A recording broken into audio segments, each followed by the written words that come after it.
Mushroom বানানোর আগে এটাকে ভালো করে ক্লিন করে নেওয়াটা ভীষণভাবে জরুরি। আজকে আমার রেসিপি বাটার গার্লিক মাশরুম। যারা মাশরুম খেতে পছন্দ করেন না তাদেরও কিন্তু এই টেস্টটা ভীষণ ভালো লাগবে আর বারবার বানিয়ে খাওয়ার ইচ্ছে হবে। নমস্কার বন্ধুরা, আমি করবী। রেসিপিটি স্টার্টারে ব্যবহার করতে পারেন, এছাড়াও লাঞ্চে রাইসের সঙ্গে খুব ভালো লাগবে, এছাড়াও রুটির সঙ্গে ডিনারেও আপনারা এটি ব্যবহার করতে পারেন। আমি এখানে 200 গ্রাম মাশরুমের একটা প্যাকেট নিয়ে নিয়েছি। আর মাশরুম বানানোর আগে এটাকে ভালো করে ক্লিন করাটা ভীষণভাবে জরুরি। এই জন্যই আমি এরকম একটা বড় পাত্র নিয়ে নিয়েছি। আসলে মাশরুম যখন আমরা বাজার থেকে কিনে নিয়ে আসি, এরকম মাটি আর ছোট ছোট খড় এর মধ্যে লেগে থাকে। তো এটাকে ভালো করে ওয়াশ করে নিতে হবে এবং এটা খুবই নরম টাইপের, এই জন্য খুব হালকা হাতে এটাকে ওয়াশ করে নিতে হবে। তাই আমি এই ক্ষেত্রে ব্যবহার করেছি ঈষদুষ্ণ গরম জল। এখানে আমি 3 থেকে 4 বার এইভাবে ঈষদুষ্ণ গরম জল দিয়ে ভালো করে ওয়াশ করে নিলাম। তারপর একটা টিস্যু পেপারের সাহায্যে আমি ভেতরের যে গায়ে লেগে থাকা খড় বা মাটি এগুলোকে ঠিকঠাক করে ধুয়ে নিতে পারবো।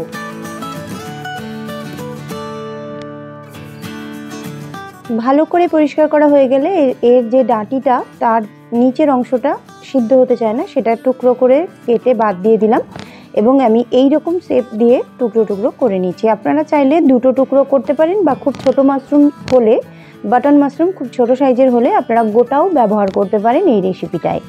আমি যে মাশরুমের প্যাকেটটা এনেছিলাম তাতে ছোট বড় মাঝারি ভ্যারাইটিস রকমের মাশরুম ছিল, তাই আমি বিভিন্ন রকমভাবে এটাকে কাটিংটা করে নিয়েছি।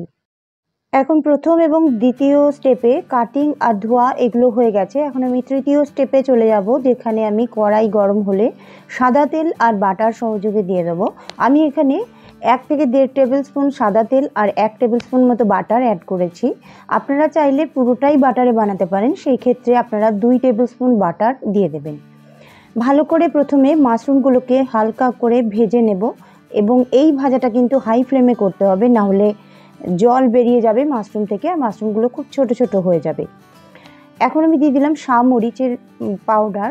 এখানে আমি শামরিচ এই জন্য ব্যবহার করছি যাতে রেসিপিটা খুব কালচের মতো না হয়ে যায়, এই জন্য শামরিচ ব্যবহার করেছি। ভাজা হয়ে গেলে আলাদা একটা প্লেটের মধ্যে এটাকে আমি তুলে রাখলাম।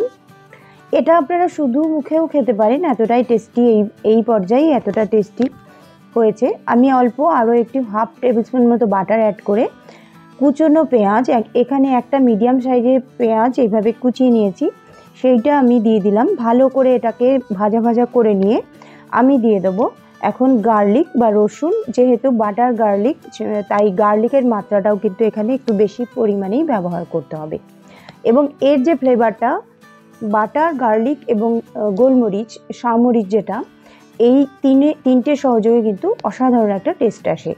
এখানে আমি কিছু পেঁয়াজের পাল্প আর কিছু দিয়ে দিলাম ক্যাপসিকামের টুকরো, একই রকম সাইজ করে কেটে নিয়েছি যাতে ডিশটা দেখতে সুন্দর লাগে। এখানে আপনারা ওই লাল এবং হলুদ যে বেল পেপার, সেইগুলোকেও আপনারা ব্যবহার করতে পারেন। আমি লাল বেল পেপারটা ছিল না বলে আমি কিছু টমেটো বীজটা বাদ দিয়ে ঠিক সেই রকমভাবেই কেটে নিয়ে অ্যাড করে দিলাম।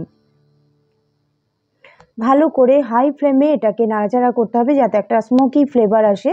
তারপরে আমি দিয়ে দিলাম 1 টেবিল স্পুন মতো সয়া সস। আর সয়া সসে লবণ থাকে, এই জন্য আমি সবশেষে লবণটা ব্যবহার করব টেস্ট করে নেওয়ার পর।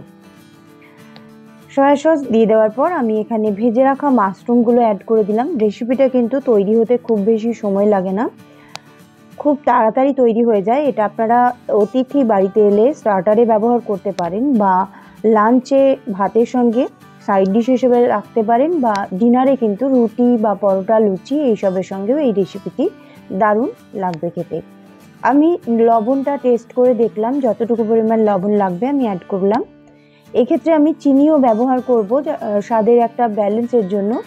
এই সমস্ত রেসিপি একটু মিষ্টি মিষ্টি হলে বেশ ভালোই লাগে। আপনাদের যদি চিনিটা দিতে অসুবিধা হয় তাহলে স্কিপ করতে পারেন। এখানে আমি অল্প একটু পরিমাণে আরও শামরিচ অ্যাড করে দিলাম আর এর সঙ্গে আমি রেড চিলি পাউডারও অ্যাড করেছি। রেসিপিটা যদি ভালো লাগে তাহলে আপনারা বন্ধু এবং রিলেটিভসদের মধ্যে ফেসবুক বা হোয়াটসঅ্যাপে এটাকে শেয়ার করে দিতে পারেন। আমি রাইসের সঙ্গে এটা সার্ভ করেছি, পটলের তরকারি আর ডিমের অমলেট, সঙ্গে কিছু স্যালাড দিয়ে আর কাঁচা লঙ্কা দিয়ে আমি এটাকে রাইসের সঙ্গে সার্ভ করেছি দুপুরবেলা। এটা আপনারা রাতেও ডিনারে রুটির সঙ্গে সার্ভ করতে পারেন। আজকের মতো এই পর্যন্তই, আবার দেখা হচ্ছে আগামী রেসিপিতে। সবাই খুব ভালো থাকবেন।